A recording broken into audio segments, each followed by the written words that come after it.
آقا کریم نے ارشاد فرمایا اور وہ صبر کا مہینہ ہے اور صبر کا ثواب سیدھا سیدھا جنت ہے۔ ایک روایت میں آتا ہے الصوم نصف الصبر، روزہ آدھا صبر ہے۔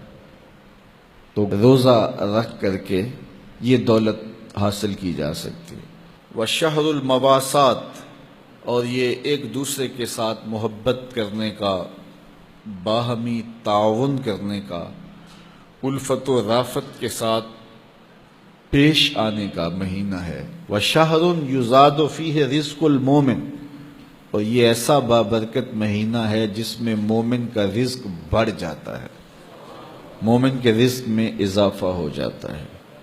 وہ نعمتیں جو عام ایام میں اسے نصیب نہیں ہوتی، اس مہینے میں اسے نصیب ہو جاتی ہیں۔ اس کا رزق بڑھ جاتا ہے، برکت ہو جاتی ہے، اضافہ ہو جاتا ہے۔ جس نے اس مہینے میں کسی روزہ دار کا روزہ افطار کروایا، اللہ اس کے گناہوں کو معاف فرما دے اور اس کی گردن کو جہنم کی آگ سے آزاد کر دے گا۔ یہ برکت ہے اس مہینے میں کسی کو روزہ افطار کروانے کی۔ کہتے ہیں ہم نے حضور کی بارگاہ میں عرض کی، حضرت سلمان فارسی کہتے ہیں حضور ہم میں سے سارے لوگ تو یہ استطاعت نہیں رکھتے کہ وہ کسی کو روزہ افطار کروائیں، یہ تو پھر امراء ہی بازی لے جائیں گے کہ وہ روزہ افطار کروائیں گے، تو ہم لوگ تو جو اس قابل نہیں ہیں، غرباء ہیں، وہ تو پھر کسی کو روزہ افطار کر کے یہ والا ثواب نہیں کما سکیں گے۔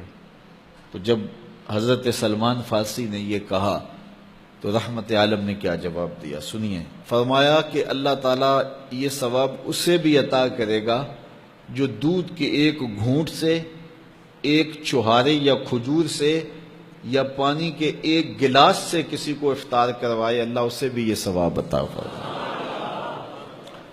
اس نے نلکے سے، کنویں سے، چشمے سے پانی بھر کے دے دیا کہ لو روزہ کھول لو، جاتے جاتے ہاتھ میں کھجور دے دی کہ سائیں میری کھجور سے روزہ کھول لینا۔ اس نے بکری دو رہا تھا تو اس نے ایک گھونٹ دودھ کا اسے پلا دیا۔ تو جس نے روزہ اس طرح بھی افطار کروایا، کسی غریب نے ایسے بھی کسی کا روزہ افطار کروا دیا، میرے حضور فرماتے ہیں اللہ اس کو بھی پورا پورا ثواب عطا فرمائے۔ تو یہ تو اس کی کرم نوازی ہے، اس کی رحمتوں کا باڑا بٹ رہا ہے۔ ہاں اگر کسی نے کسی کو سیراب ہو کر کے روزہ افطار کروایا، سیراب کر کے اچھا دسترخوان لگایا، انواع و اقسام کی چیزیں رکھیں، وہ رج گیا تو ثواب تو اسے بھی مل گیا جس نے پانی کا گھونٹ پلایا، جس نے دودھ کا گھونٹ دے دیا، جس نے چوہارا دے دیا، کھجور دے دی۔ لیکن جس نے اس کو رجایا، اس کو خوب سیراب کیا، تو میرے مصطفیٰ کریم فرماتے ہیں اللہ اس کو جام کوثر عطا کرے گا۔ 50,000 سال کے دن میں اس کوثر کے جام پینے کے بعد اس کو پیاس نہیں لگے گی، حتیٰ کہ جنت میں چلا جائے گا۔ اللہ کی رضا کے لیے ماہ سیام میں لوگوں کے روزے افطار کروائیں۔ یہ جو نمائشی افطار پارٹیاں ہوتی ہیں ان سے جان چھڑائیں۔ ریا والا عمل اللہ کو کبھی بھی قبول نہیں، یہ بات ذہن میں رکھیں۔ بعض کا ہم محنت کرتے ہیں ضائع ہو جاتی ہے چونکہ ریا شامل ہو جاتی ہے۔ بعض لوگ تو ایسے لوگوں کی افطاری بھی کرواتے ہیں جن کے بارے انہیں یقین ہوتا ہے کہ انہوں نے روزہ نہیں رکھا ہوا، تو ان کو بھی بلا کر کے نمائش کی جاتی ہے کہ ہمارے گھر میں دیکھو کتنے بڑے بڑے منصبدار اور عہدیدار آئے ہیں۔ اللہ کے ساتھ دھوکہ نہ کرو، اللہ کے ساتھ کوئی دھوکہ کر نہیں سکتا، وہ اپنے ساتھ دھوکہ ہے۔ جو اللہ کے لیے کام کرو وہ محض اس کی رضا کے لیے کرو، بس بات ختم۔ جب اس کی رضا کے لیے کرو گے تو اس کا اجر کتنا بڑا ہے۔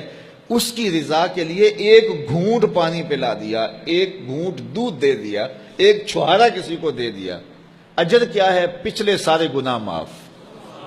کتنا بڑا اجر ہے، اللہ اکبر۔ لیکن قربانی دی، جان دی، رگوں کا خون نچڑ گیا راہ خدا میں، لیکن یہ تھا میری ناموری بھی ہوگی، تو یہ سب کچھ برباد۔